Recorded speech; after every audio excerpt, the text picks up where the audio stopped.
Segunda parte do Moeda ao Ar, analisamos outras questões. António, agora começando por si, por esta notícia que dá conta que a Europol desmantelou uma rede internacional suspeita de ter combinado resultados. Já aqui falamos da questão do desportismo dentro do desporto, do fair play, das várias questões do doping. Esta questão da viciação dos resultados compromete de alguma forma a imagem do futebol. E já vamos olhar para a questão mais financeira do negócio em si. Não, eu acho que não compromete. Corrupção existe em todas as atividades, portanto, basta olhar para os jornais diariamente. Portanto, exceção seria, ou milagre seria, portanto, que não atingisse também, de facto, o futebol. E também tenho a impressão que não foi desmantelada a rede. O que acontece é que a Europol conseguiu, portanto... Encontrar dados que levavam à viciação dos resultados em 380 jogos. 380 jogos e, portanto, 400 e tal agentes envolvidos, 8 milhões de proveitos e 2 milhões de pagamentos, portanto, de luvas, portanto, para atingir determinadas finalidades. A Europol é uma agência da Comunidade Europeia para o combate à alta criminalidade e ao terrorismo. Não é uma agência que esteja no terreno, é uma agência que faz de ligação entre as diversas polícias de diversos países. Portanto, digamos que é mais uma atividade também burocrática do que propriamente exerce uma atividade no terreno. No entanto, é importante porque serve de elo de ligação, recebe, portanto, informação de diversos países e transmite essa informação para diversos países. Mas não sei até que ponto isto também serão mais as vozes que as nozes. E admito que tudo isto seja verdade. Mas depois eu fiz aqui umas contas nesta matéria, portanto, face aos números que foram dados. Disse que, portanto, houve aqui assim pagamento de luvas, portanto, para viciar resultados, 2 mil milhões de euros. Em 425 agentes envolvidos. O que isto dá? 5 mil euros por agente envolvido. Para viciar um jogo de futebol, pagar 5 mil euros em média... É pouco. De facto, não me parece, de facto, grande. Parece-me pouco e acho que as pessoas não vão viciar um jogo por 5 mil euros, a não ser que seja um guarda-redes de um clube pequeno. Mas aqui também estão envolvidos jogos das taças europeias. Liga dos Campeões. Liga dos Campeões. Isso é uma média. É uma média, mas de facto... Então, eram precisos que estivessem todos corrompidos. Como significa, alguns podem ser realmente mais, claro, e outros são muito menos que 5 mil euros. Também não vejo... Ao zero mesmo, e portanto, digamos que o indivíduo atuava aí voluntariamente, perdia voluntariamente para agradar a quem falava com ele. Bom, portanto, isto é só para dizer que todos estes números, portanto, são verdade, projetam determinada luz sobre esta matéria, mas não podem ser tomados de facto à letra, porque então haveria aqui uma contradição, do meu ponto de vista, muito grande. Ernesto, olhando para a mesma notícia, estamos a falar de 425 pessoas de 15 países envolvidos, árbitros, jogadores e dirigentes, e entre as ligas, além da Liga dos Campeões, ou das competições, se quisermos, também a Liga Alemã, uma das principais ligas europeias, também envolvida neste caso, viciação de resultados. Exatamente. Árbitros, jogadores e dirigentes. E em países como a Suíça e a Alemanha. Uhum. A Suíça e a Alemanha. E o outro é a Turquia. A Turquia. Vamos lá ver.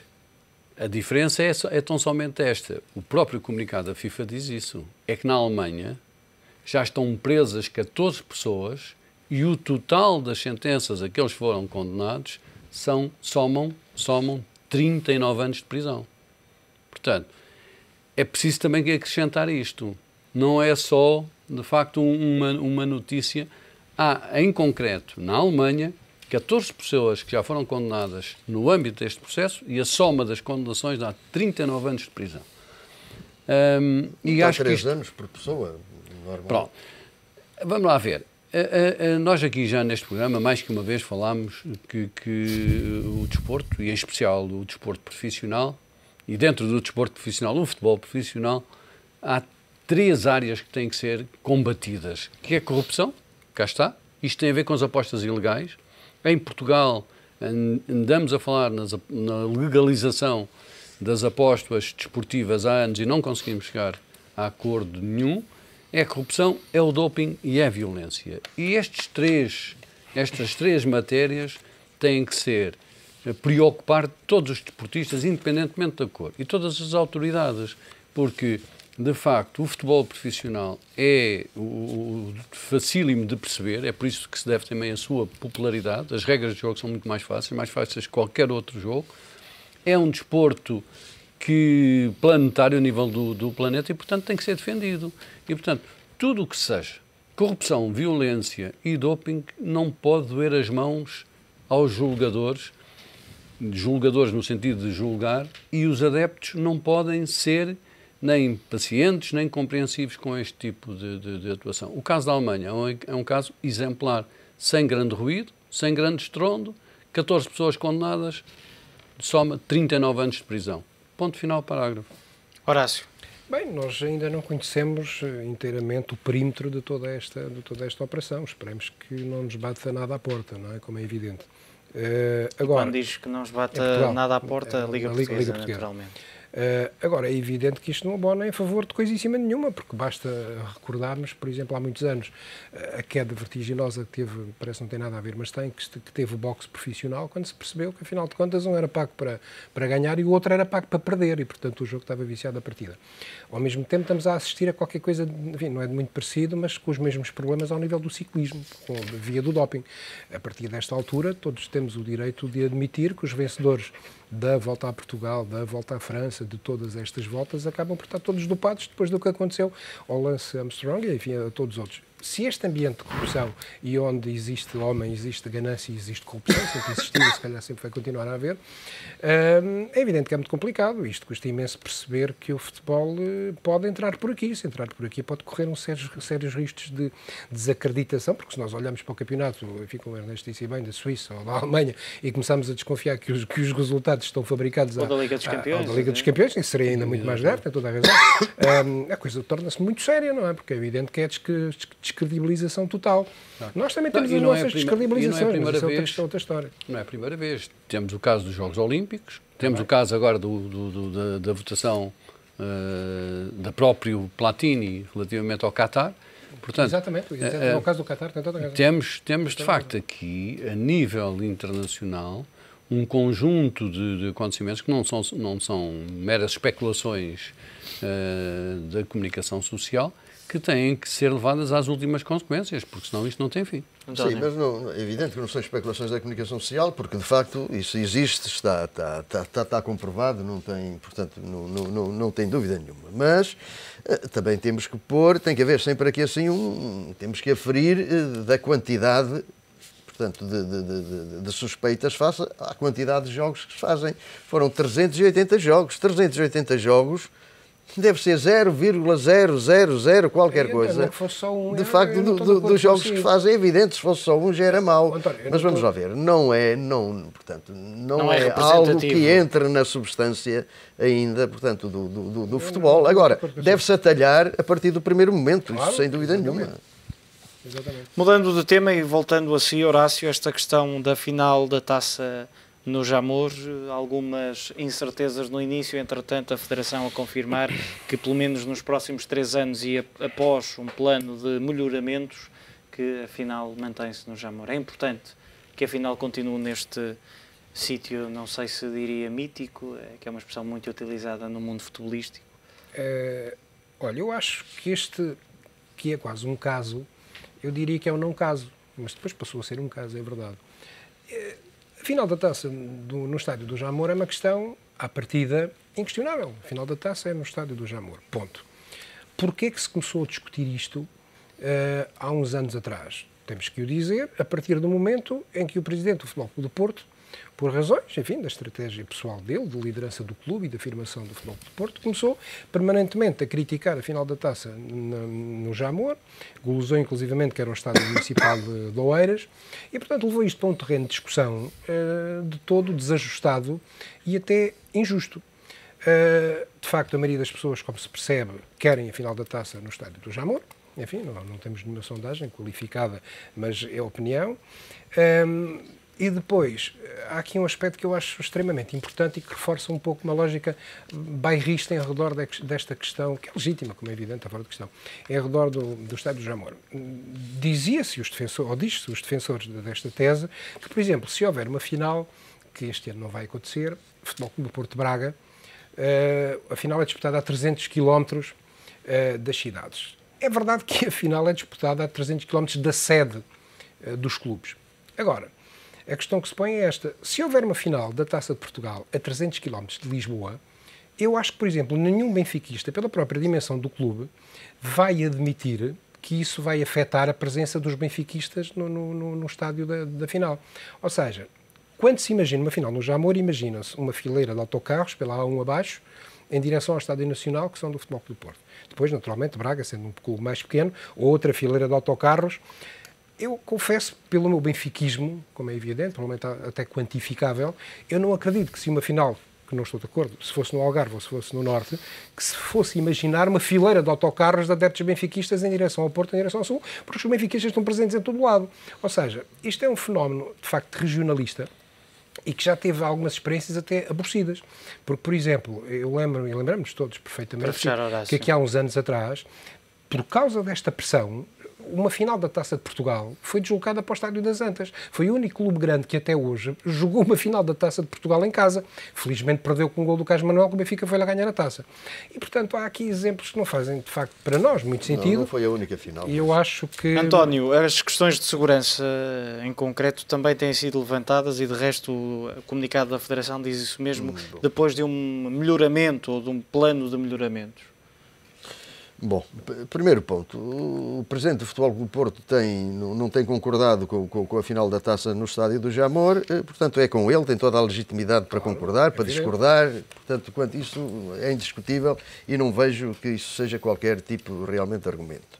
Segundo, acho que a final deve ser feita de facto no Estádio Nacional da Taça.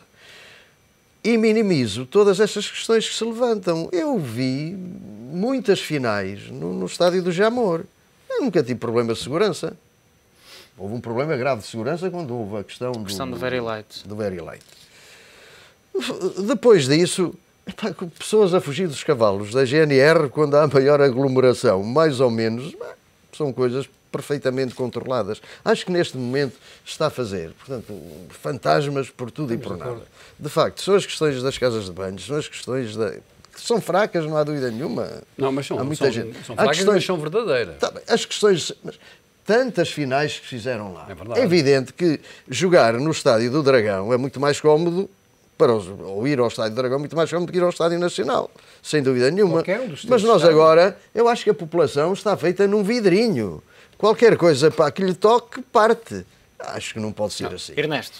Não, vamos lá ver. Eu acho que o Jamor está para Portugal como o Wembley está para a Inglaterra. A final da Taça da Inglaterra é o Wembley, ponto final. Em Portugal é no Jamor, ponto final. Portanto, sobre isso não temos dúvida nenhuma. Agora, isso não me impede de ver que o Jamor foi construído nos anos 40 do século passado e que, comparativamente com os estádios atuais, está a anos de luz. Portanto, não tem condições de higiene. Não tem condições de higiene. Não tem condições de circulação. Um adepto que queira ir, por exemplo, para a bancada central e não saiba e entre pela porta da maratona, tem que contornar o estádio todo, não há circulação à volta do estádio. Portanto, vamos lá ver. Temos aqui... Isso fez uma vez, de acordo, por época. De acordo. Agora, comparativamente, é isso que eu estou a dizer, com os outros estádios, portanto, tem que ser atualizado. Não tenho dúvida. Em termos de higiene, é uma desgraça. Tem que ser... As casas de banho são todas amovíveis, ou seja, ao recurso a estas casas de banho da construção civil. Agora, ali é a festa do futebol. E seja o Marítimo que venha a Lisboa, portanto, é uma festa. As pessoas à volta do Jamor, naquela mata, levam as merendas, estão ali o dia inteiro, é um ponto de encontro, é a festa. Agora, não há dúvida nenhuma também que vamos pôr a cabeça na areia e dizer que é um estádio moderno, que não é, não tem condições. Temos que fechar. Notas finais, António. Notas finais. 30 segundos cada um. Acho que é muito pouco. A primeira nota, os bois da seleção, assim como nos partidos há bois, e que vão para o governo, para ministros, assessores, e etc., também na seleção nacional começa a haver bois. Já houve o Nelson Oliveira, agora é o André Gomes.